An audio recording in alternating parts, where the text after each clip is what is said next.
Voxxed Days Bristol with Karina, who's talking about AI and the Internet of Things. What excites you the most about the Internet of Things? I think it's very exciting that we have a lot of sensors around us that can record everything about our life and somehow be a part of our lifestyle right now. And that they can not only record this data but also analyze with the time. And I think it will be a really huge revolution in our lives soon because of this IoT. It's really cool that we have it. And so, in your talk about IoT and AI, what do you expect to be the biggest benefit from AI playing a part? I think AI is a very helpful tool for us to analyze the big data, because all these devices will accumulate a lot of data, and at some point it will be the biggest source of data on the planet. But this data will mean nothing if we will not analyze it in the right way, if we will not find this needle in a haystack somehow, because only relevant data will bring us to some actions and will help us to realize how we should improve our life. So, and of course, only artificial intelligence can help us to process this huge amount of data. Do you see what do you see connecting all of the different data points at the moment? Because we have data coming from our phones, data coming from our laptops, data coming from our central heating at home or our plumbing or our fridge. Yeah, so we need to have a kind of one aggregation system where all this data can become actionable somehow.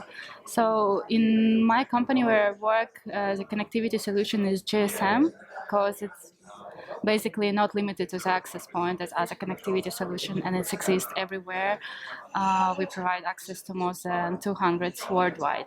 So it's a main point that we can collect data from all these devices located in different countries, and we need a system which can also aggregate this, which can store this data. This is a challenge somehow right now for our epoch of IoT.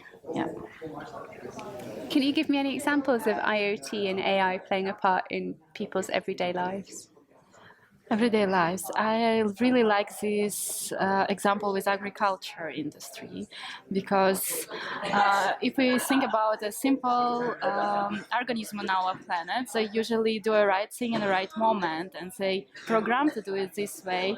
People are a little different, but United Nations predicts that in next century we will have 11 billion of people. They all have to be fed, and at the same time, farming brings one of the biggest source of pollution on our planet. So we need to do it precise.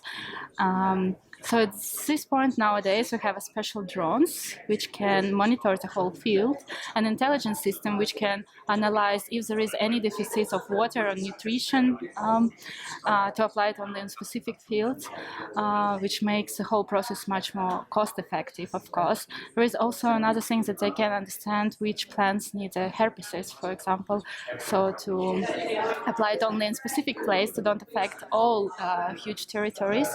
And also these drones, they can even bring some animals to a specific plant to make it grow, to give more products at the end. So I think it's really cool, and it can dramatically change our life in the future if we will do this farming more precise. Yeah, I actually completely didn't think about AI and IoT applying to farming. I just, in my little closed world, was just thinking about my fridge. So yeah, like smart home or something. Yeah, but there is we have so many possibilities. Of course, with farming it's very expensive right now for farmers to do so, but with the time it will get better and better. And then maybe you will also hear about smart farming, the same as we hear about smart home. Smart homes, smart cities. Yes. But with smart cities, we also have some cases, for example, about these alarm system providers, that they monitor all the areas, and at the end, intelligence system can predict where the next accident will happen and in which areas they need to provide more policemen to secure the public, and so it's also really cool. Yeah, it is. Well, thank you very much. Yeah, you're welcome. It was nice to talk to you. Yeah, you too.